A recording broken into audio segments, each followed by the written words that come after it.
राष्ट्रीय स्वयंसेवक संघ के सरसंघ चालक डॉक्टर मोहन राव भागवत जी।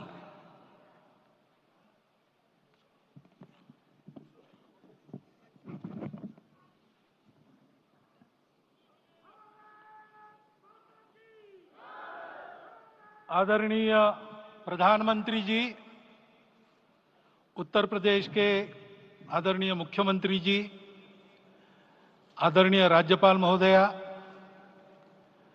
देश के आज विद्यमान सभी पंथ संप्रदायों का प्रतिनिधित्व करने वाले हमारे संत ऋषि आचार्य गण और समाज के सब स्तरों का प्रतिनिधित्व करने वाले निमंत्रित महानुभाव, आज का आनंद शब्दों में वर्णनातीत है और उसके वर्णन करने का प्रयास इसके पहले के वक्तव्यों में अच्छा हो गया है। यह भी बता दिया गया है और हम जानते भी हैं कि आज अयोध्या में रामलला के साथ भारत का स्व लौट के आया है।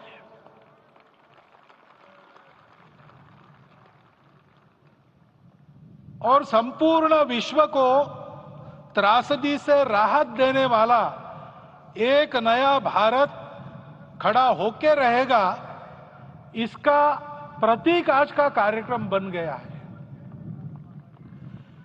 ऐसे समय में आपके उत्साह का, आपके आनंद का वर्णन कोई नहीं कर सकता। हम यहां पर अनुभव कर रहे, पूर्ण देश में यही वातावरण है।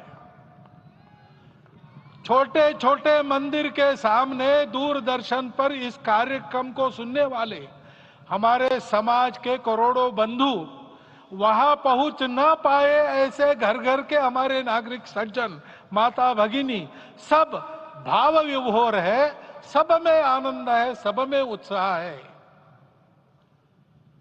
और ऐसे समय में जोश की बातों में थोड़ी सी होश की बात करने का काम मुझे ही दिया जाता है। आज हमने सुना कि इस प्राण प्रतिष्ठा महोत्सव में पधारने के पूर्व प्रधानमंत्री जी ने कठोर व्रत रखा।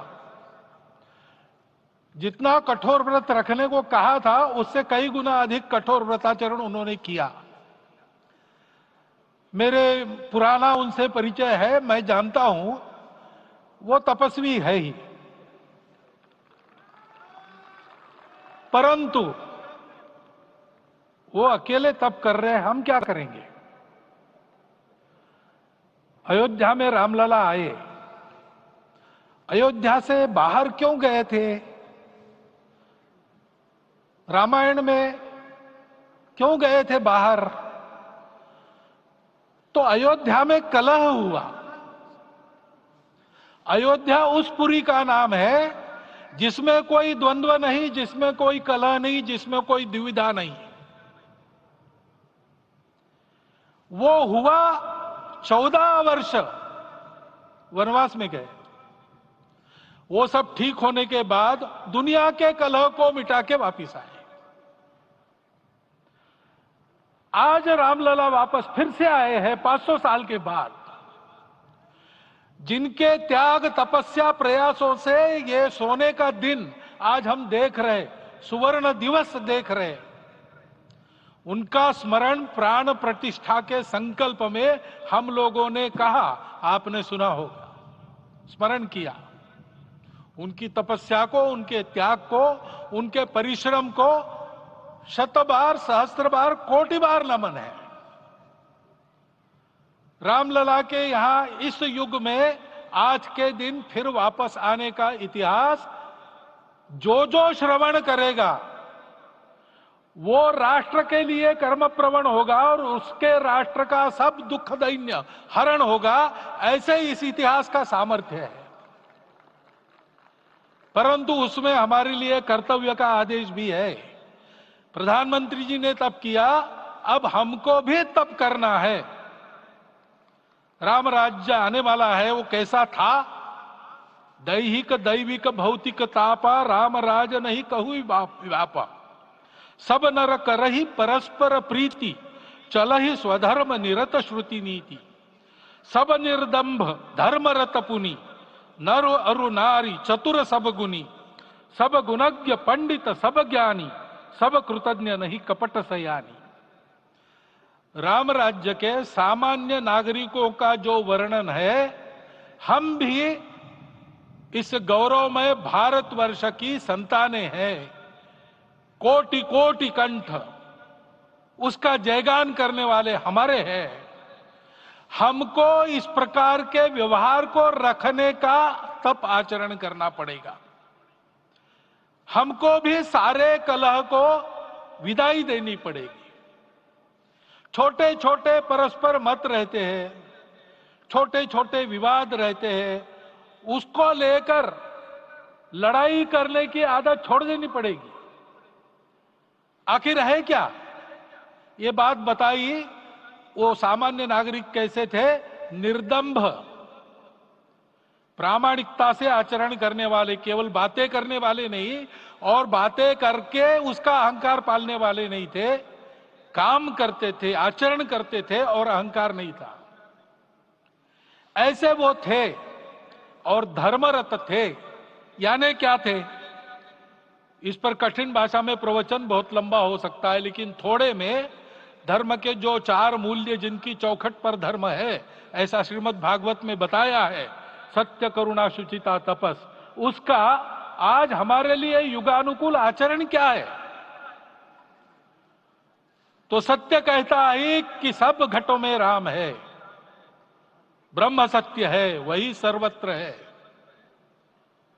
तो हमको ये जानकर आपस में समन्वय से चलना होगा, क्योंकि हम चलते हैं, सबके लिए चलते हैं, सब हमारे हैं, इसलिए हम चल पाते हैं। और इसलिए आपस में समन्वय रखकर व्यवहार करना, यह धर्म का पहला जो पैर है, सत्य, उसका आचरण है। करुणा दूसरा कदम है, उसका आचरण है सेवा और परोपकार। सरकार की कई योजनाएं गरीबों को राहत दे रही, सब हो रहा है, लेकिन हमारा भी कर्तव्य है, ये सब समाज बांधव हमारे अपने बंधु है। तो जहां हमको दुख दिखता है, पीड़ा दिखती है, वहां हम दौड़ जाए, सेवा करें, दोनों हाथों से कमाएं, अपने लिए न्यूनतम आवश्यक रखकर बाकी सारा वापस दे, सेवा और परोपकार के माध्यम से। यह करुणा का अर्थ आज है। शुचिता पर चलना है, यानी पवित्रता होनी चाहिए। पवित्रता के लिए संयम चाहिए, अपने को रोकना है। सब अपनी इच्छाएं, सब अपने मत, सब अपनी बातें ठीक होंगी ही ऐसा नहीं, और होगी तो भी अन्यों के भी मत है, अन्यों की भी इच्छाएं हैं। और इसलिए अपने आप को संयम में रखते हैं तो सारी पृथ्वी सब मानवों को जीवित रखेगी। गांधी जी कहते थे, earth has enough for everyone's need but it cannot satisfy everyone's greed. तो लोभ नहीं करना, संयम में रहना और अनुशासन का पालन करना, अपने जीवन में अनुशासित रहना, अपने कुटुंब में अनुशासन रहना, अपने समाज में अनुशासन रहना। सामाजिक जीवन में नागरिक अनुशासन का पालन करना।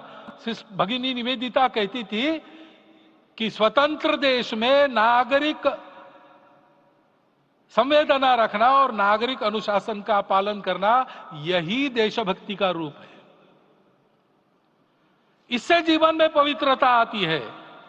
और तपस का तो मूर्तिमान उदाहरण आपके सामने आज दिया गया। व्यक्तिगत तपस तो हम करेंगे, सामूहिक तपस क्या है? संगच्छध्वम संवदध्वम संवो मनांसी जानता।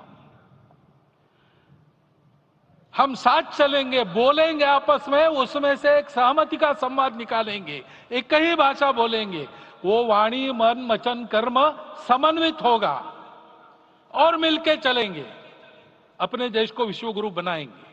ये तपस हम सबको करना है।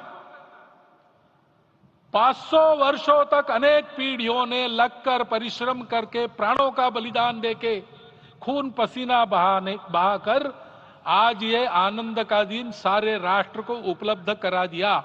उन सब के प्रति हमारे मन में कृतज्ञता है।